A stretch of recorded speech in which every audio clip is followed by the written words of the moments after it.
And I just hit record. Joe? I call me Joseph Gordon-Levitt because I just hit record. Same joke. Uh-huh.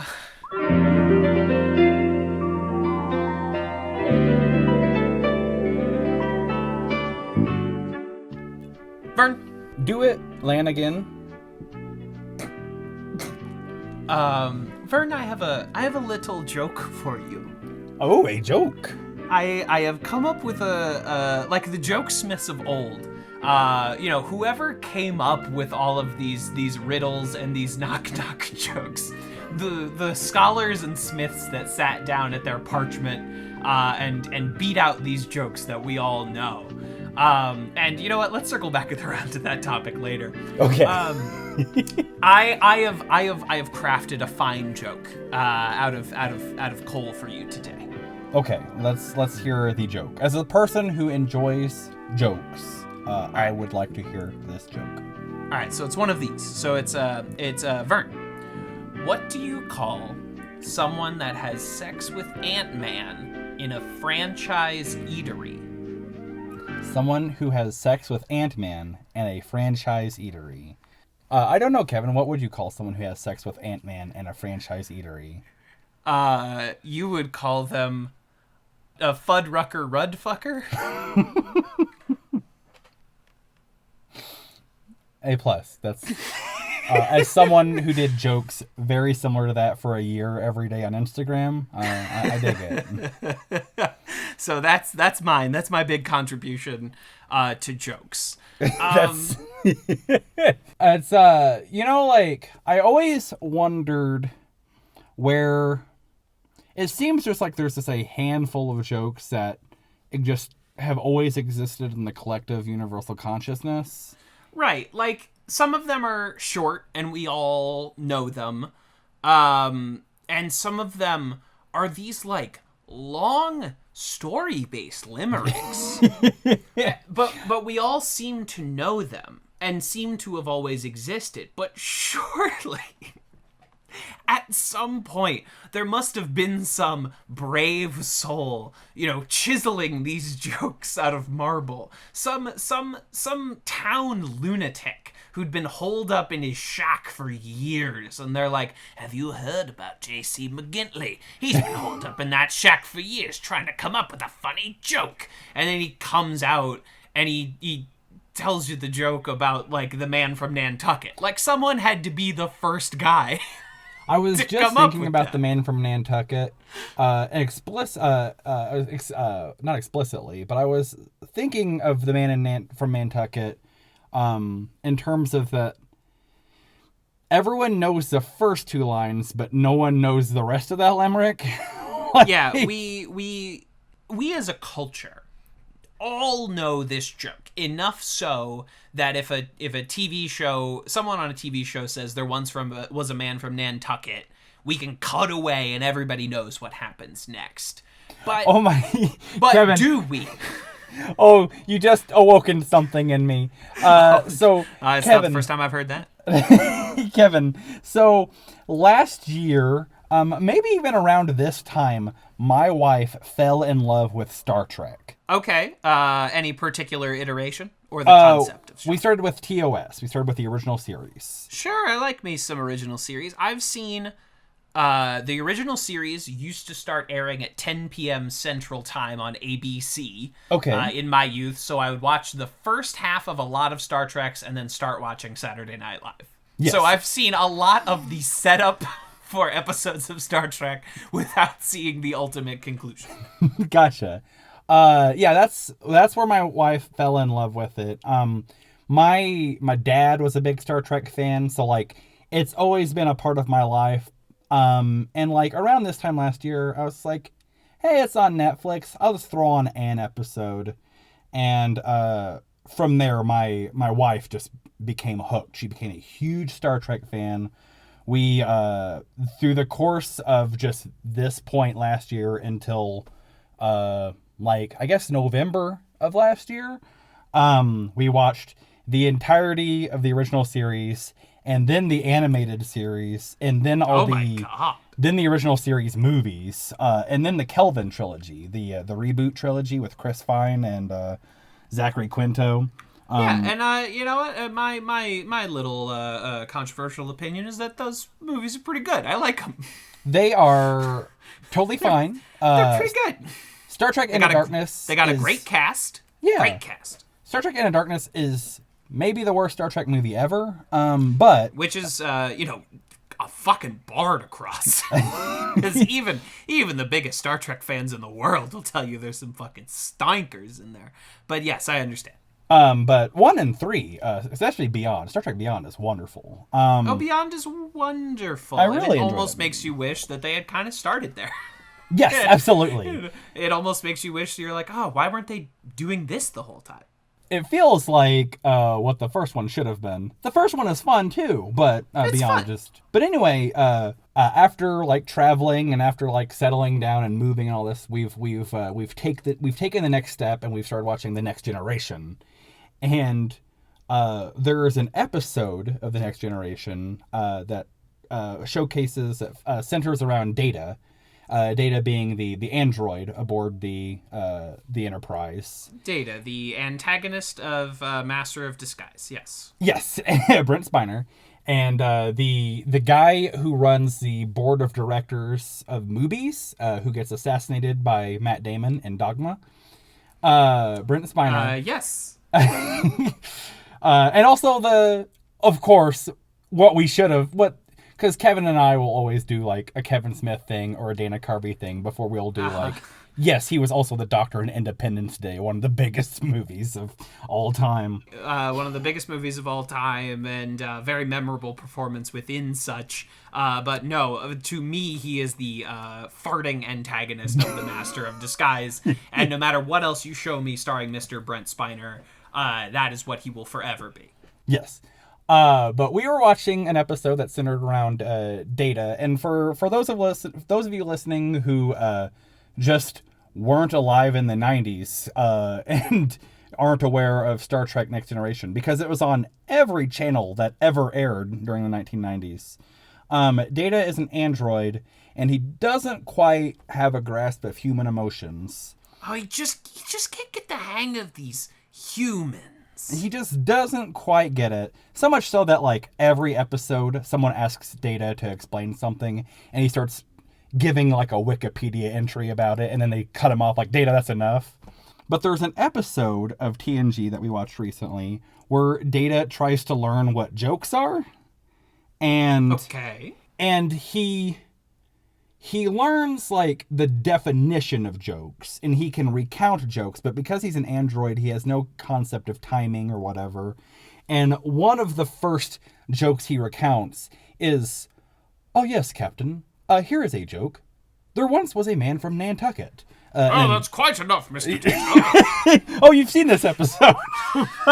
No, but, I've seen any TV show before, so okay, gotcha. I know exactly how that joke is going to go, yes. But, and then Kevin and I were just talking before we hit record here in the studio, in the KeVern studio, famously 2 coasts apart, about how every episode of KeVern, no matter what we're talking about, eventually circles back to a late 80s, early 90s Saturday Night Live cast member. Here's what's going to happen here. Oh, exciting. At one point in this episode of The Next Generation, in Data's quest to learn jokes, he contracts Jan Hooks. Jan Hooks. He starts a holodeck program where he goes to like an old-timey like comedy club. Oh, okay. I was hoping he would just watch Old Saturday. Oh, if only.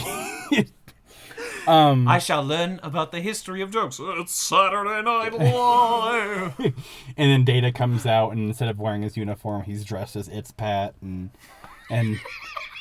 3,000 years in the future, that does not play. He starts doing his ladies' man routine. Yeah, it just does not work. He goes into a holodeck program of an old-timey like comedy club, and who else to teach him what comedy is but the MC of this 1980s Holodeck Comedy Club, but Joe Piscopo. Joe Piscopo is in this comedy club. Is this the one time Joe Piscopo has appeared in media without doing a Frank Sinatra impression? No, because he does Frank Sinatra in this.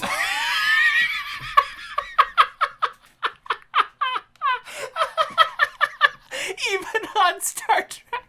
Even on Star Trek. He never does he never says hey, it's me, Frankie, baby. Hey, Frankie, baby. But he's doing that voice and those mannerisms the entire time. Just the entire time. Trying to teach Data the android how to tell jokes on Star Trek The Next Generation. Remember in the past when you could be a successful comedian just dining out on a Frank Sinatra impression for your entire career? You could just make that go the entire time. Just do that and then come back during the show's 40th anniversary special and do it again. And everyone will be like, Joe. Just do it again and have no idea that Bob Odenkirk is sitting in the audience behind you, just frowning, just so upset that this is still happening in, what was that, 2014, 2015? If I'm thinking about the exact room I watched it in, it would have been, it would have had to be 2015 to be the 40th anniversary, would it not? I guess it would have to have been, yeah. I know that I was living in Missouri. It's when we came up with the idea for Doom to You. Yeah, based on a comment thread of, thanks, Lorne. Yes. So, we rag on you in your show, How It Is Nowadays, a lot, but you've done some good for us. It's a 3.5-hour primetime special that aired February 15th, 2015. 2015. So even though my brain thinks it remembers what room I watched this in, that would have to be statistically impossible based on when it aired. So I was wrong about what room I watched it in, which is a super cool thing to figure out, is that what your brain has conjured is impossible. Isn't that super cool. Just great when just you remember something so vividly and you lock onto it and you know that it can't be wrong and you find out that everything about that memory of you that you have is completely wrong, completely false. Your brain is lying to you. It's the strongest part of our human body. It controls everything and it is so wrong so often. And it's my entire life I've been chasing what I've since found was an episode of Amazing Stories. Yes, I know this, but tell our listening audience. Yes. Years ago, much in the same vein as The Twilight Zone or Tales from the Crypt, there was a show called Amazing Stories produced by Steven Spielberg, and every episode was a different storyline. It just wasn't always a horror thing. Sometimes it was a comedy. Sometimes it was a family drama. They have recently revived it for Apple TV, Yes. a online platform that famously everyone has and uses. Yes, and everyone knows about, and you saying that it's been revived for Apple TV is not news to anyone listening. They already knew that, and they're already watching it right now. You don't have to tell me about Apple TV originals like Emily Dickinson or C, starring Jason Momoa in a world where everyone is blind. You don't have to tell me about any of the fine Apple TV originals. And I know there's no one at home listening to this, but if you don't know what Apple TV is, just go ahead and pause this episode for a Quibi, look it up, and then come back. We'll be right there. But there was an episode of Amazing Stories that I remember seeing as a child, and I remember sticking with me and haunting me to my core. And whenever I went to film school, or whenever I would meet someone who seemed to know a lot about movies or television, I would say, have you ever seen this movie? Or have you ever seen this? Because I just saw it on TV once. And I'd tell them, as I remembered it, every single thing that happened in the episode. And then I finally found it years later, around the same time as the 40th anniversary special of SNL, and found that one element of what I remembered of it was accurate, and everything else was dead wrong. Everything that I remembered, in my heart, in my brain, just if I would have sworn up and down, I would have sworn on a Bible. That was my recollection of it, and I would have been dead wrong. Wow. And isn't that fun? It's so much fun to know that a lot of what my life has been built on, like what a lot of I find is scary, is just not real. Just it's all horseshit. It's all hogwash. Yeah, it's great. But Mr. Data has learned.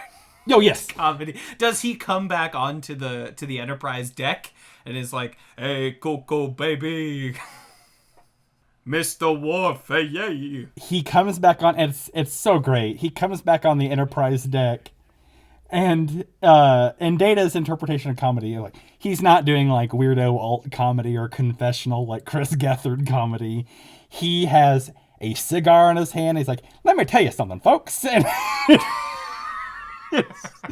he's doing very just like Mo Howard before he started slapping the Three Stooges comedy. Just very vaudeville like, and it's great. Hey, we're gonna play a little game called Headlines. Hey, Kevin, here's something. And the Enterprise crew was already frustrated with Data, and then he starts doing shtick, and then it's they just can't take it anymore. Then he starts doing shtick, and then Data finds like 90's Conan, and so he goes onto the holodeck and he creates like vomiting Kermit and the masturbating bear, and Data starts doing the interrupter. Yeah, he arrives on a planet in front of a Federation dignitary and does the string dance, and he carries a microphone so he can knock it over every time he emasculates himself on the show. Whenever they bring on someone on view screen, the head of the Romulan, like the captain of the Romulan ship, is not talking to Captain Picard, but rather a picture of Captain Picard where Data is doing the mouth. Make it so. You have a wonderful planet for me to poop on. Yeah. Well, this is very funny for any 90's Conan fans out there. And anyone who's familiar with Star Trek at all, and not the 2009 Star Treks, but the early 90's, yeah. If you you hear about if you were a child in the 90's, you'd know this. This is a real litmus test of if you're a 90's kid or not. Yeah, if you are a 90's kid, truly, you will have to know what we're talking about. You have to know 90's Conan. You have to know his bit where he does New 50 State Quarters, where there's just badly photoshopped images on the back of quarters. You have to know his parody of headlines, actual items. You have to know. Mini J. He's got the dwarf dressed as Jay Leno that drives around in the play school like Hot Wheels car. You gotta know this stuff. Yeah, when on Star Trek The Next Generation they started doing spaceship fights by it being like two remote control Hot Wheels that Data would like crash into each other. You guys know this, right? You guys know this. You've all seen your 90's kids. You understand. I as a small child, I really struggled like going to sleep at a reasonable hour. And there were two things where I got in trouble because I was laughing so hard at them that it woke my parents up. And one of them was 90's Conan, specifically when the blizzard of New York hit and he was out in the field doing a live piece on it. And he was talking to this old man about it. And he's like, "Is this the worst snow you've ever seen?" And this old man says, "This isn't the worst snow I've ever seen. When I was a little boy, there was snow 2 stories high and there was a man going around shooting horses in the heads." And I just guffawed as a small child and woke my parents up because it was a school night and got grounded. And all for Conan. All for Conan, and it was absolutely worth it. All for Conan. And if you guys at home are even more curious, you've got to know what the second one was. It was an episode of Space Ghost Coast to Coast. Just we're going real deep 90s stuff here. Absolutely. Space Ghost getting upset with Zorak and then Zorak burning him afterwards. That that just killed me as a little kid. And got you, dude. And that there's a lot of Conan and there's a lot of Space Ghost where the comedy of it was that there's just guys talking and there were barely any jokes. And I don't know, we're doing KeVern now. the next logical escalation of that point. There's a through line there. Conan at least had enough energy and motivation to like film it and make it live action. Space Ghost got lazier and just did recycled animation, and this is the laziest version of it where it's just audio. But yeah, there's a through line there from 90's Conan. There. Yeah, I think it all checks out. Absolutely. Did you ever have anything like that where like you like woke up your parents or you got in trouble for laughing at something you shouldn't have or anything like that? Oh, I mean, constantly. Like if a mouse sneezed, my mom woke up. Oh, really? So it was, I mean, anything that I was doing after about 10 p.m. Was rotten to the core. But I remember I was there when it was, the next day we were slated to go to like mom's family Christmas or something like that. Okay. And I was up watching TV like way later than I should have been because we had to get up early. And I remember being there for the first airing of Dick in a Box and just feeling like my life had changed. that I was no longer the man I once was because I learned of those two lads putting their dicks inside of boxes. For me, it was I'm on a boat, and it was like seeing I'm on a boat when it aired live was like hearing Sergeant Pepper for the first time. You know, it was just Absolutely. Like I'm never going to. Comedy has changed for me forever. I totally understand what you're getting at. Jorma Taccone, arguably like the greatest comedy director of the last decade. Absolutely, yeah. Arguably, way up there. Remember that plot line on Star Trek where Data was slated for like years to replace Picard, and then Picard left for his little vineyard. He was retired for about 6 months, and then came back with a little mini Star Trek show that would air before Next Generation. Yes. And it like completely tanked Next Generation. Oh, you mean Voyager? To the point where they just brought Picard back and threw Data into the vacuum of space. Man, it's like just last night we saw the first episode with the Borg, and like this is where Star Trek is getting really good, but it's like I also know that this is the beginning of the end. Like, I know there's so much more bad Star Trek down the pipeline. I'm just like, and it's like whenever you're a parent and you're realizing your kid's getting a little like too old to like cuddle with you anymore, and eventually they're going to want to like borrow the car and you know what I mean? Like eventually they're going to be in high school. But yeah, the episode, the two-parter from TNG. Over the time slot, the captain's time slot between Data and Picard is a riveting piece of storytelling. And then, you know, Riker, of course, got the Team Data bumper sticker on his thing, on his shuttlecraft.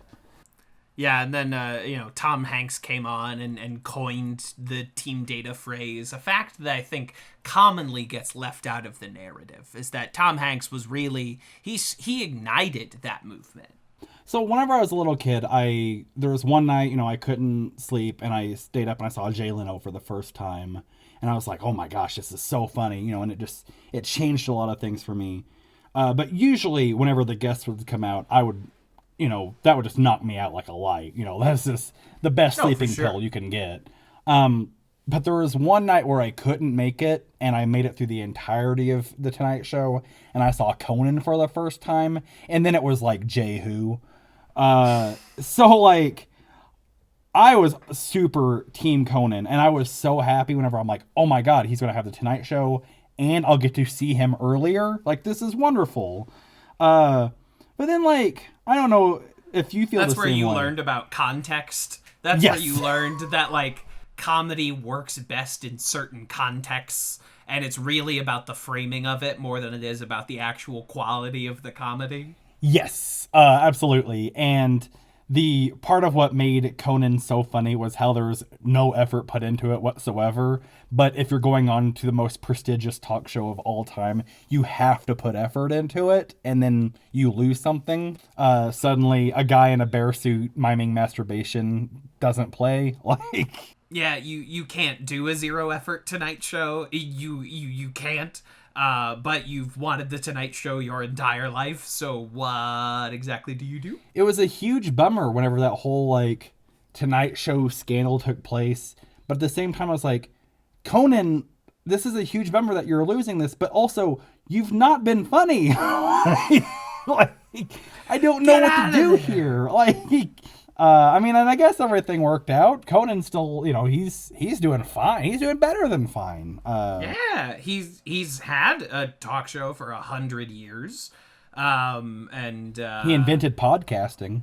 yes, it was not until the arrival of Conan that podcast truly began. Yeah. He will one day get a friend, and I think it'll be good for it. Do you think he and La Bamba still text? You would think so. Yeah, Conan's band being the entire backing band for Bruce Springsteen, like somehow they made it on television as just like Conan's band. Strange. Did I tell you that I met Jay Leno? No. Yeah, I met Jay Leno. He in his garage? Yeah, I was in his garage. He was wearing the full Canadian tuxedo. He kept bragging about how he never spent any of his Tonight Show money, and then you ask, okay, where all these cars come from? All right, Jay, if you never spent a cent of your Tonight Show money, what the fuck was the point of you doing the Tonight Show for 100 years? So I see that you never spent a dime of your Tonight Show money, but you're saying that as you hang out of the driver's side window of a 1910 fire truck of the actual Batmobile, not even like a movie replica. Like you found one. Just not the 1960s where it's just like a modified car Batmobile. This is a Tim Burton '89 Batmobile. This is the one where the pedestal comes out of the bottom and it spins the vehicle around. Like, this is a fully functioning. Like Mimi had in that episode of Drew Carey. You've got the Batmobile. Mm-hmm, mm-hmm. This show is for nobody except for us.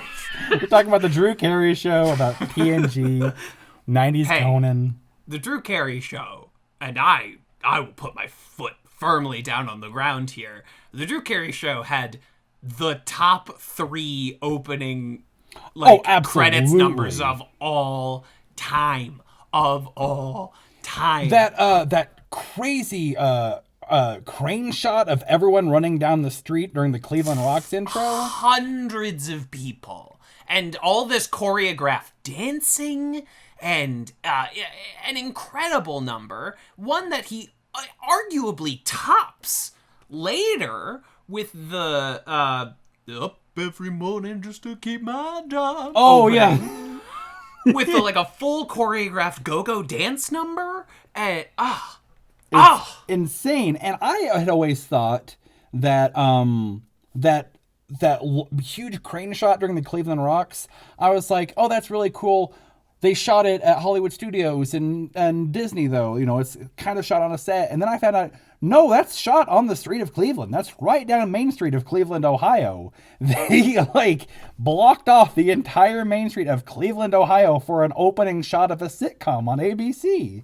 It's incredible. If they ever get the fucking Drew Carey show streaming, it's over for you fucks. I'm gone. Like, anyone that relies on me for their creative output is shit out of luck, because it's Drew Carey show all the time now, baby. There was a time during the summer where I was driving and I was staying in a hotel room and I had a hard out. Like, I had to check out at a certain time. I had to be on the road by a certain time. And at that time I was supposed to leave, the Drew Carey show came on whatever channel I had on the hotel TV, and I said, I am not leaving. I am watching an episode of the Drew Carey show. I'm gonna watch Diedrich Bader and Ryan Stiles and their antics this week. I'm gonna watch Craig Ferguson in one of his few acting performances, and I'm sorry, that's just what's gonna happen. That's just how it's going to be. I have to see what Mimi is doing to Drew's desk this week. You don't understand. What is she going to do? A decade before Jim and Dwight would do Office Battle on The Office, Drew and Mimi started it all. They set the template, man. I don't like talking about things being either over or underrated, but with that said, Drew Carey Show, vastly underrated. Vastly underrated as a piece of like absurdist comedy. There is an episode of the Drew Carey Show where Drew at the beginning of the episode falls asleep and he wakes up in China. And then the rest of the episode is Drew Carey trying to like get back from China. There's an episode of Drew Carey they did live in 3 separate time zones and had different improvised bits in each episode and each time zone they performed it in. There were multiple episodes of the Drew Carey Show where they did pop-up video, like look at this piece of trivia, but it was all fake trivia that they did an episode where they put a bunch of errors in the background and like hid cast members in the frame just for like a gag, just for the fucking lark. And it was on ABC. It was on mainstream television. Regular TV. It's stuff that like Adult Swim would do now. Yes, the channel that brought you According to Jim and just like the most bland vanilla baby food show you'll ever like any of the most boring stuff you'll ever see like brought you Drew Carey. Just like the most, as you said, like absurdist, like Adult Swim level comedy that you'll ever see. And also, Drew Carey Show, Drew's brother is, of course, played by the Zodiac Killer himself, John Carroll Lynch. Oh, yeah. And is a cross-dresser, is like a man in... I don't remember the exact mechanics. He might have just dressed like a woman. I don't think he was supposed to be trans. But it was a completely, like, sweet performance. It's earnest. It's not framed as a joke. This is who this man is, and it's just Drew's brother. And this show was airing in fucking 1998. Where that's, like, unheard of. This is pre-Adam Sandler, where, like, if you go back and watch Anger Management today, it's a hate crime. It's just a 90-minute hate crime. Yeah, Woody Harrelson as Galaxia is one of the most hateful things you'll ever see in a studio comedy.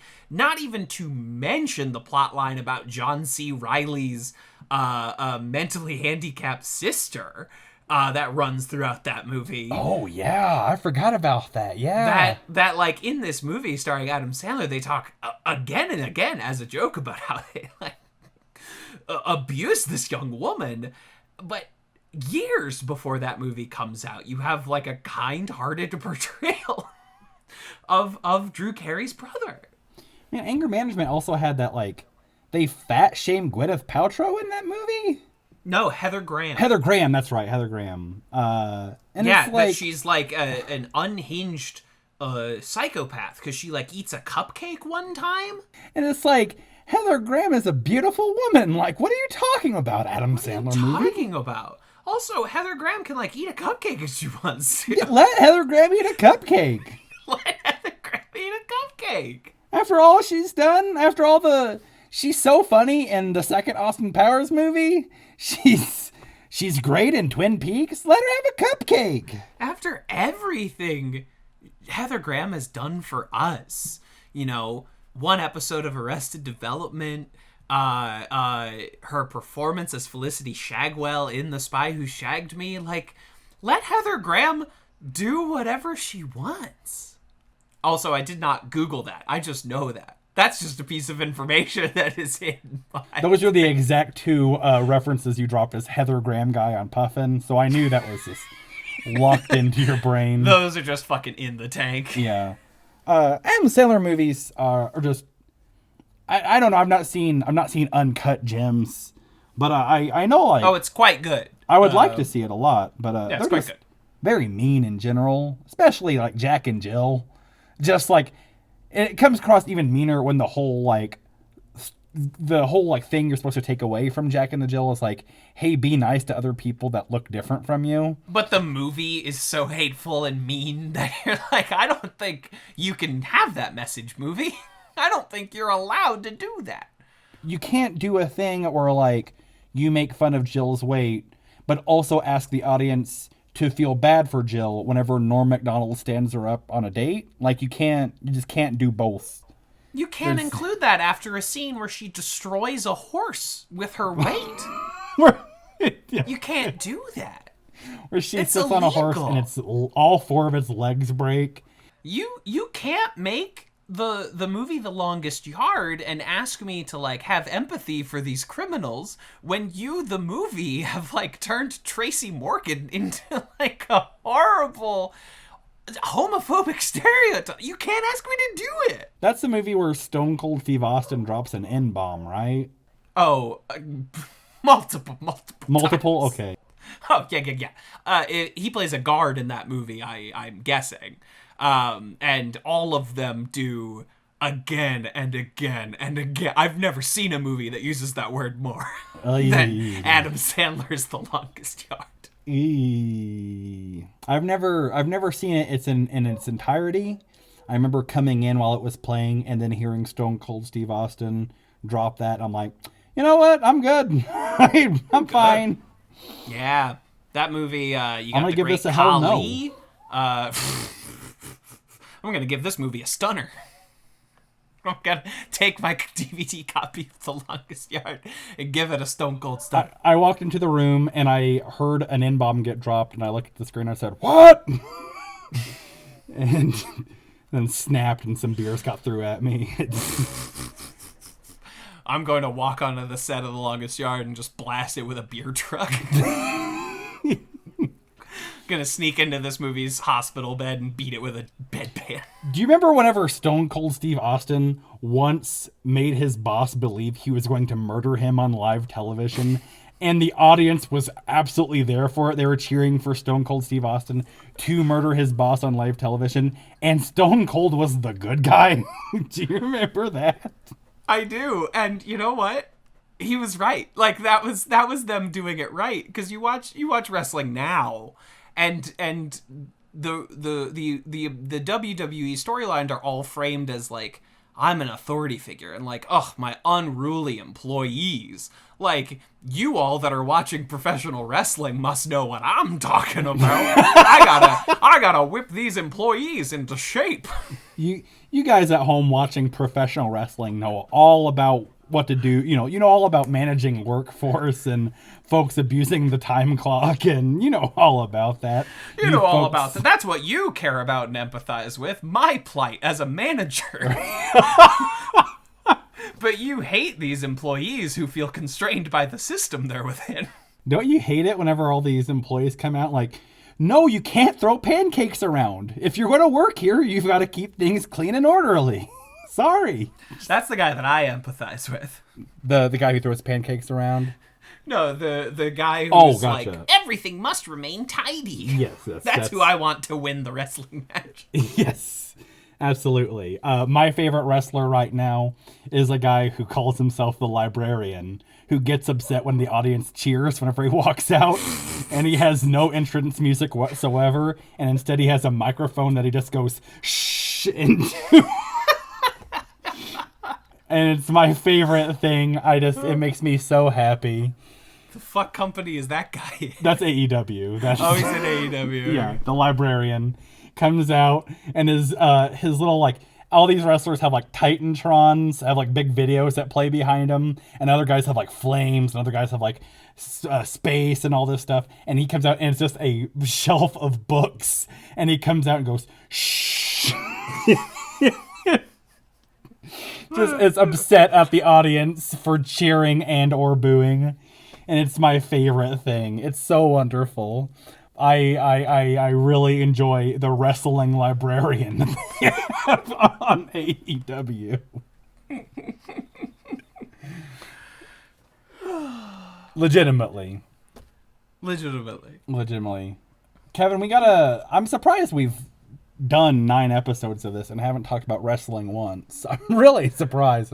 That's not true. Our second episode ends with us talking about Billy Kay and You're right. Peyton Royce. We haven't talked a lot about it, but we do drop the iconics in That's there. true. So do not fret. Do not worry. It will happen. Yes, I forgot about our queen, Billy Kay. I miss Billy Kay. She's a wonderful lady. I miss her just yelling and shrieking into the microphone like a squawking hen. I miss those two loudmouth Australian women. I do too. Remember that episode of Next Generation where they made a documentary about Data going around the country called Mr. Data Can't Stop? And Data cruelly makes fun of Jack McBrayer and forces him constantly just belittling Jack McBrayer and forces him to do a little hoedown dance. And it's more of a thing that Lore would do, but for whatever reason they have Data do it, and Mr. Data can't stop. That's I was just trying to find a closer. No, I gotcha. Just trying to think of one more thing Conan did.